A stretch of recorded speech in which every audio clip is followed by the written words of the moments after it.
ಇತ್ತೀಚಿನ ಸಂಚಿಕೆಗಳನ್ನು ಜಾಹೀರಾತಿನ ಕಿರಿಕಿರಿ ಇಲ್ಲದೆ ನೋಡಿ.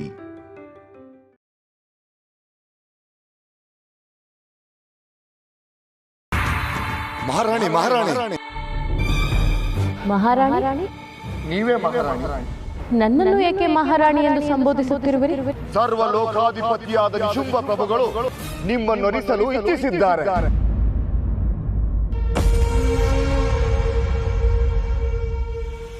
ಅವರು ನಿಮ್ಮ ಪತಿಯಾದರೆ ನೀವು ನಮ್ಮ ಮಹಾರಾಣಿ ತಾನೆ. ನಮ್ಮ ಪ್ರಭುಗಳು ನಿಮ್ಮ ಅಂದಕ್ಕೆ ಮನಸೋತು ಬಿಟ್ಟಿದ್ದಾರೆ. ನನಗೂ ನೀವು ಅವರನ್ನು ವರಿಸಲು ಅರ್ಹರೆಂದು ತಿಳಿದಿದೆ. ಆದರೆ ನನ್ನ ವರಿಸಲು ಆ ನಿನ್ನ ಪ್ರಭು ಅರ್ಹನೇ? ಎಂತಹ ಮಾತನ್ನು ಆಡುತ್ತೀರಿ? ಅವರು ಜಗದೇಕ ವೀರ, ಸಕಲ ಲೋಕ ಪುರುಷ ಕೇಸರಿ. ಅವರನ್ನು ಗೆಲ್ಲುವ ಗಂಡು ಈ ಲೋಕದಲ್ಲಿಲ್ಲ. ಒಂದೇ ಮಾತಿನಲ್ಲಿ ಹೇಳುವುದಾದರೆ ಅವರು ನಾ ಭೂತೋ ನಾ ಭವಿಷ್ಯ. ಅಂತ ವೀರನೇ ನಿನ್ನ ಪ್ರಭು. ಪರೀಕ್ಷೆ ಮಾಡಬೇಕಲ್ಲ. ಮೊದಲು ಅವನು ನನ್ನನ್ನು ಯುದ್ಧದಲ್ಲಿ ಗೆಲ್ಲಲಿ. ಏನು ಹೇಳುತ್ತಿರುವಿರಿ? ಹೌದು, ಅದು ನನ್ನ ಪ್ರತಿಜ್ಞೆ. ನನ್ನನ್ನು ಗೆಲ್ಲುವವನನ್ನು ಮಾತ್ರ ನಾನು ವಿವಾಹ ಆಗುತ್ತೇನೆ. ಅದು ನಮ್ಮ ಕುಲದ ಆಚಾರ. ನಿಮ್ಮನ್ನು ಗೆಲ್ಲಲು ಪ್ರಭುಗಳು ಬೇಕಿಲ್ಲ, ಒಬ್ಬ ಸೈನಿಕನೇ ಸಾಕು. ನಿನ್ನ ಸೈನ್ಯ ಅಲ್ಲ, ನಿನ್ನ ಪ್ರಭು ಅಲ್ಲ, ಅವರ ಆಕ್ಷೋಹಿಣಿ ಸೈನ್ಯವೇ ಬೇಕಾದರೂ ಬರಲಿ. ಇಷ್ಟೊಂದು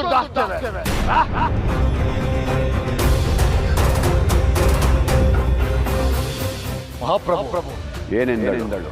ಅವಳು ನನ್ನನ್ನು ಒಪ್ಪಿಕೊಂಡಳೆ? ಇಲ್ಲ ಮಹಾಪ್ರಭು, ಯುದ್ಧದಲ್ಲಿ ಅವಳನ್ನ ಗೆದ್ದರಷ್ಟೇ ಅವಳು ಮದುವೆ ಆಗುತ್ತಾಳಂತೆ ಮಹಾಪ್ರಭು.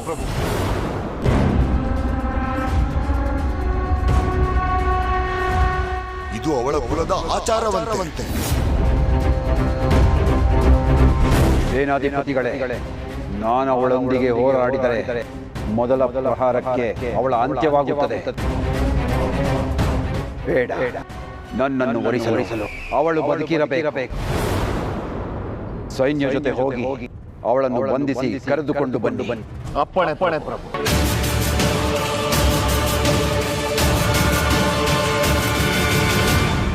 ಆ ಮಹಾಶಕ್ತಿ ಚಾಮುಂಡೇಶ್ವರಿ ಮಹಾದೇವಿ ಅವಳನ್ನು ಬಂಧಿಸಿದಲ್ಲೂ ಹೊರಟ ಆ ಅಸುರರನ್ನು ಬಿರುಗಾಳಿಗೆ ಸಿಕ್ಕ ತರಗೆಲೆಯಂತೆ ನಡಗಿಸಿ ಬಿಟ್ಟಳು.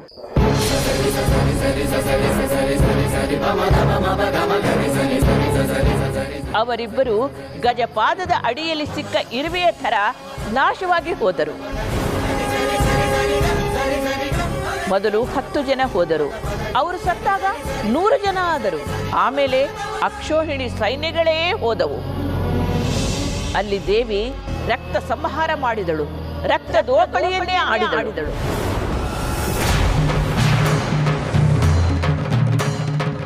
ಯುದ್ಧಕ್ಕೆಂದು ಹೋದ ಆ ಸೇನಾಧಿಪತಿ ತಾಯಿ ಚಾಮುಂಡಿಗೆ ಶರಣಾಗತನಾದ.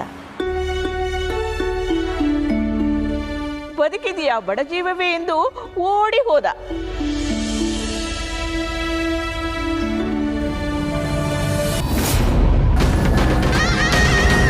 ಸೇನಾಧಿಪತಿಗಳೇ, ಏಕೆ ಓಡಿ ಹೊರಟಿದ್ದೀರಿ?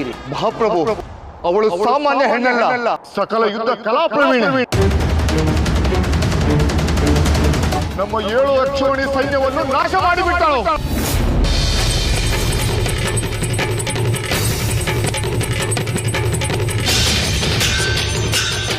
ಏನೋ ಏಕಾಏಕಿಗೊಬ್ಬ ಹೆಣ್ಣು ನಮ್ಮ ಸೈನ್ಯವನ್ನು ನಾಶ ಮಾಡಿದ್ದಾಳೆ. ಈಗಲೇ ಹೋಗಿ ಆ ಹೆಣ್ಣನ್ನು ಸೋಲಿಸಿ ನನ್ನ ಪೌರುಷವನ್ನು ತೋರಿಸಿ ಬರುವೆ. ನಿಶುಂಭ,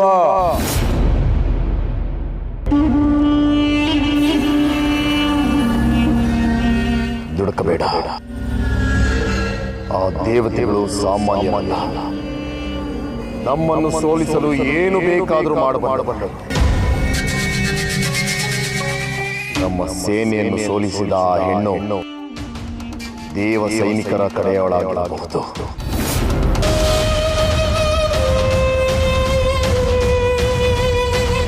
ಜ್ಯೇಷ್ಠ, ದೇವಾನು ದೇವತೆಗಳೇ ನಮ್ಮ ನಾಮಸ್ಮರಣೆಯನ್ನು ಮಾಡುತ್ತಾ ನಮ್ಮ ದಾಸರಾಗಿ ಬಿದ್ದಿರುವ ಸಮಯ ಬಂದಿರುವಾಗ ಏಕಚಿತ್ತೊಬ್ಬ ಹೆಣ್ಣಿಗೆ ಹೆದರುವುದೇ ಇದು ನಮ್ಮ ಘನತೆಗೆ ತಕ್ಕದಲ್ಲ. ಅನುಜ, ಚತುರ್ಮುಖ ಬ್ರಹ್ಮ ನಮಗೆ ನೀಡಿರುವ ವರವನ್ನು ನೆನಪಿಸಿಕೊ. ಓರ್ವ ಹೆಣ್ಣು ನಮ್ಮ ಸೇನೆಯನ್ನು ಸೋಲಿಸಿದ್ದಾಳೆ. ಅದೇ ಹೆಣ್ಣು ನಮ್ಮನ್ನು ಸಾಯಿಸಲು ಬಂದರೆ ಜ್ಯೇಷ್ಠ ತ್ರಿಲೋಕಾಧಿಪತಿಯಾದ ನಿನಗೆ ಭಯವೇ? ಅನುಜ, ನೀನು ಕೂಡ ಸಿಕ್ಕ ವರದಿಂದ ನನ್ನಷ್ಟೇ ಶಕ್ತ. ನಾವು ಅಮೃತಪಾನ ಮಾಡಿದ ದೇವಾನು ದೇವತೆಗಳನ್ನು ಸೋಲಿಸಬಲ್ಲುವ ಶಕ್ತಿಯುಳ್ಳ ಸಹೋದರ. ಆದರೆ ಆ ದೇವತೆಗಳು ಬೇರೆಯವರ ಏಳಿಗೆಯನ್ನು ಸಹಿಸದ ಕೆಟ್ಟ ಮನಸ್ಸಿನವರು. ಅವರ ಕುತಂತ್ರಕ್ಕೆ ನಾವು ಬಲಿಯಾಗುವುದು ಬೇಡ. ಜ್ಯೇಷ್ಠ, ಒಬ್ಬ ಹೆಣ್ಣು ನಮ್ಮ ಸೈನ್ಯವನ್ನು ಸಂಹಾರ ಮಾಡಿದ್ದಾಳೆ. ಅದು ನನ್ನ ಎದೆಗೆ ಬೆಂಕಿ ಸುರಿದಂತೆ ಆಗಿದೆ. ಆ ಬೆಂಕಿ ಆರಬೇಕೆಂದರೆ ನಾನು ಅವಳೊಂದಿಗೆ ಹೋರಾಡಲೇಬೇಕು. ಅವಳನ್ನು ಗೆದ್ದು ನನ್ನ ಪೌರುಷವನ್ನು ತೋರಬೇಕು. ಆಗಲೇ ನನಗೆ ನೆಮ್ಮದಿ ದೊರಕುವುದು. ಜ್ಯೇಷ್ಠ,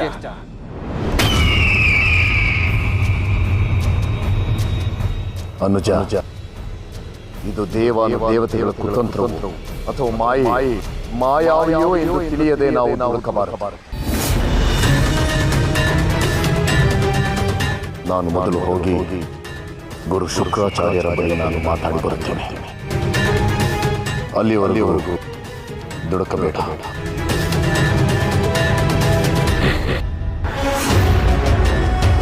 ಇವನು ನನಗಿಂತ ಮುಂಚೆ ಜನ್ಮ ತಾಳಿರುವುದಕ್ಕಷ್ಟೇ. ನನ್ನ ಜ್ಯೇಷ್ಠ ಶಕ್ತಿ ಯುಕ್ತಿ ಬಲದಲ್ಲಿ ಇವನೇನು ನನಗಿಂತ ಶ್ರೇಷ್ಠನಲ್ಲ. ಬ್ರಹ್ಮನ ವರದಿಂದ ನಾನು ಇವನ ಸರಿಸಮಾನವಾಗಿದ್ದೇನೆ. ಇವನ ಮಾತು ನಾನು ಯಾಕೆ ಕೇಳಲಿ? ನಾನು ಅವಳನ್ನು ಯುದ್ಧದಲ್ಲಿ ಸೋಲಿಸಿ ಅವಳನ್ನು ನನ್ನವಳನ್ನಾಗಿ ಆಗಿಸಿಕೊಳ್ಳುವುದು ನೋಡಿ ಬನ್ನಿ. ನಿನ್ನ ಮಧುಸಾಗರದಲ್ಲಿ ಮಿಂದೆದ್ದು ಎಲ್ಲವನ್ನು ಮರೆಯುವ ತವಕ ನನ್ನದು. ಬಾ ಮನೋಹರಿ, ನಿನ್ನ ಮಧುವನ್ನು ಹೀರಿ ಮದೋನ್ಮತನಾಗಿ ನಿನ್ನಲ್ಲೊಂದಾಗಿ ಪ್ರೇಮನರ್ತನ ಮಾಡಬೇಕು.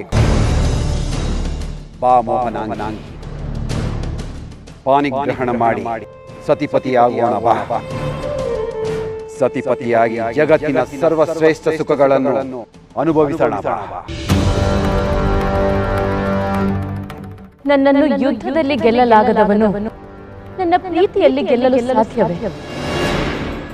ರೋಷ, ಆವೇಶ, ಪೌರುಷ ಮುದ್ದು ಮಾಡುವುದರಲ್ಲಿ ಇದ್ದರೆ ಮಾತ್ರ ಸಾಲದು, ಯುದ್ಧದಲ್ಲಿಯೂ ಇರಬೇಕು. ಯಕಶ್ಚಿತ್ ನನ್ನನ್ನು ಗೆಲ್ಲದವನು ನನ್ನನ್ನು ಹೇಗೆ ಕಾಪಾಡಬಲ್ಲ? ಹೇ ಸುಂದರಿ, ಮುದ್ದು ಮಾಡುವುದರಲ್ಲಿ ನಾನು ಮದನ, ಮೋಹನ, ಕದನಕ್ಕೆ ನಿಂತರೆ ನಾನು ರಣವಿಕ್ರಮ. ಹಾಗಿದ್ದರೆ ಬಾ, ಯುದ್ಧದಲ್ಲಿ ನನ್ನನ್ನು ಗೆದ್ದು ನನ್ನ ತನುಮನವನ್ನು ಗೆಲ್ಲು ಬಾ.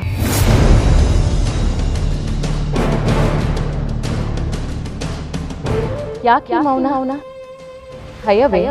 ಭಯ? ಸರ್ವಲೋಕ ವೀರನಿಗೆ ಭಯ. ನಾನು ನಿನ್ನ ಯುದ್ಧದ ಆಹ್ವಾನಕ್ಕೆ ಒಪ್ಪದೇ ಇದ್ದಿದ್ದು ಭಯದಿಂದಲ್ಲ, ನಿನ್ನ ಮೇಲಿರುವ ಬಯಕೆಯಿಂದ. ಯುದ್ಧದಿಂದ ನಿನಗೇನಾದರೂ ಆಗಿ ನೀನು ನನಗೆ ದಕ್ಕುವುದಿಲ್ಲ ಎನ್ನುವ ಕಾರಣ. ಭಯವನ್ನು ಗೆಲ್ಲಲಾದವನು ಬಯಕೆಯನ್ನು ಗೆಲ್ಲಲಾರ. ಹೋರಾಡು ಬಾ. ಹಾಗಾದರೆ ಯುದ್ಧಕ್ಕೆ ನೀನು ಸಿದ್ಧಳಾಗು.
ಮಹಾಪ್ರಭು ಮಹಾಪ್ರಭು ಏನಾಯ್ತು? ನಿಮ್ಮ ಸಹೋದರರಾದ ನಿಶುಂಭರ ಸಾವಾಯ್ತು ಮಹಾಪ್ರಭು.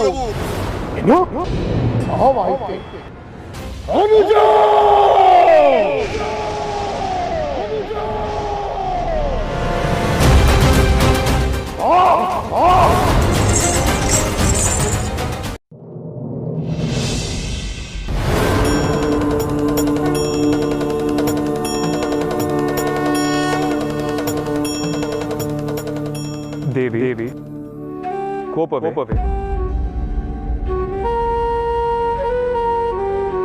ಈಶ್ವರಿ ನಿನ್ನ ಈ ಮೌನ ಕೈಲಾಸದ ಸೊಬಗನ್ನೇ ಕೆಡಿಸಿಬಿಟ್ಟಿದೆ. ಆದರೆ ನಿಮ್ಮ ಮಾತು ಸರ್ವಲೋಕದ ಸಂತೋಷವನ್ನೇ ಕೆಡಿಸಿದೆಯಲ್ಲ ಮಹಾದೇವ. ಯಾವ ಮಾತು? ಲೋಕ ಕಲ್ಯಾಣಕ್ಕಾಗಿ ನನ್ನನ್ನು ಕಳುಹಿಸಿ ಅಶುಂಭನನ್ನು ಸಂಹಾರ ಮಾಡುವ ಸಮಯದಲ್ಲಿ ನೀವು ನನ್ನನ್ನು ತಡೆದು ಆಡಿದ ಮಾತು.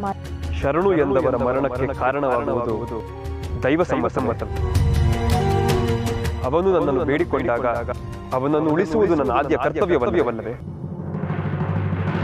ಸಮಸ್ತ ಲೋಕದವರು ನಮ್ಮನ್ನು ದುಷ್ಟ ಶಿಕ್ಷಕರು ಶಿಷ್ಟ ರಕ್ಷಕರು ಎಂದು ನಂಬಿದ್ದಾರೆ. ಅವರನ್ನು ಕಾಪಾಡುವುದು ಕೂಡ ನಮ್ಮ ಕರ್ತವ್ಯ ಅಲ್ಲವೇ?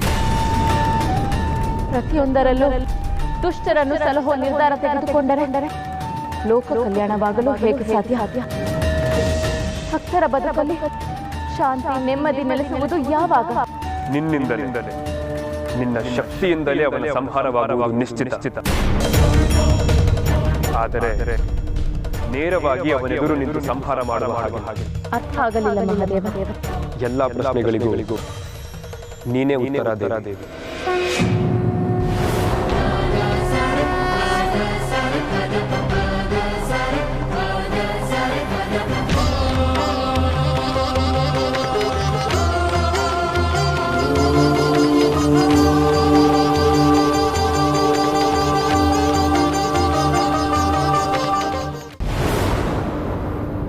ಮಹಾಪ್ರಭು,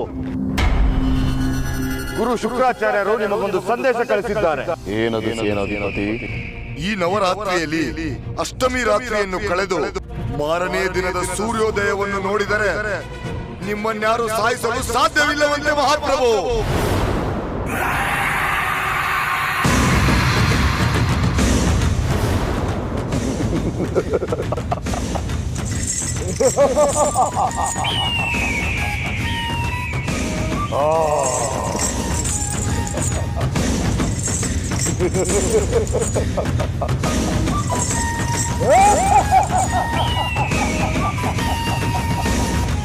ಇದು ನಿಮಗೆ ಸಿಕ್ಕವರ.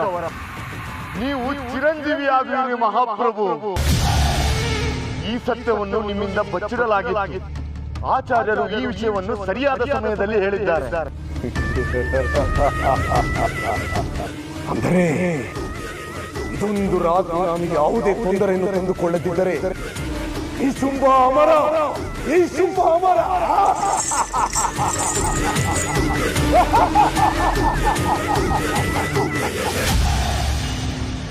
ಕಳೆದು ಬಿಡುತ್ತೇನೆ. ಇದೊಂದು ರಾತ್ರಿಯನ್ನು ನಾನು ಕಳೆದು ಬಿಡುತ್ತೇನೆ.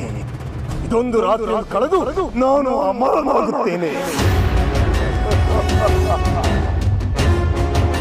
ಅಮರನಾದ ನಂತರ ನನ್ನ ಸಹೋದರ ಸಾವಿಗೆ ಕಾರಣ ಆದವಳ ಚೆಂಡಾಡಿದ್ದೇನೆ.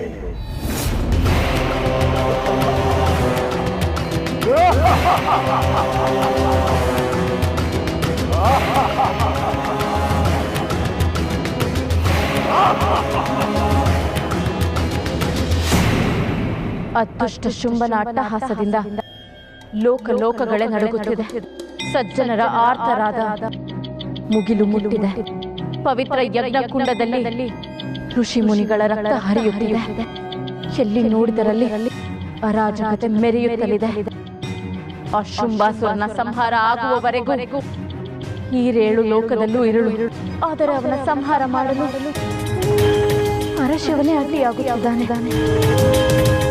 ನಾನೇನು ಮಾಡಲಿ? ಶಿಷ್ಟ ಜನರ ಆಕ್ರಂದನ ನನಗೆ ಕೇಳಲಾಗುತ್ತಿಲ್ಲ. ನಾನೇನು ಮಾಡಲಿ?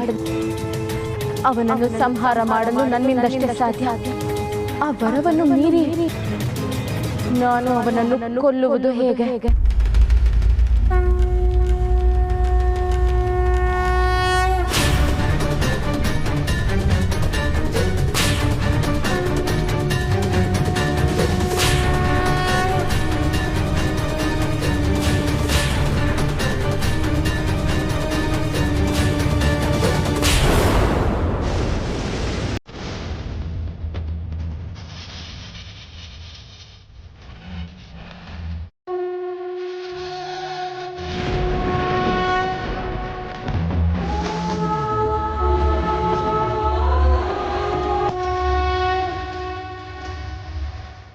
ದೇವಿ ದೇವಿ ದೇವಿ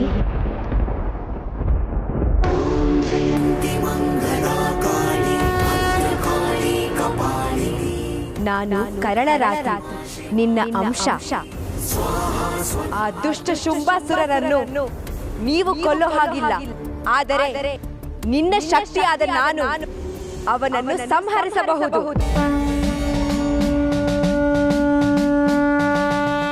ಅವನು ಮಹಾನ್ ಶಕ್ತಿವಂತ. ಅವನು ಮಹಾಶಕ್ತಿವಂತನಾದರೂ ನಿನ್ನ ಆಶೀರ್ವಾದದ ಮುಂದೆ ಅವನ ಶಕ್ತಿ ತೃಣ. ಆ ದುಷ್ಟನನ್ನು ಸಂಹಾರ ಮಾಡಲು ನನಗೆ ಆಶೀರ್ವಾದ ಮಾಡು ತಾಯಿ. ವಿಜಯೀ ಭವ.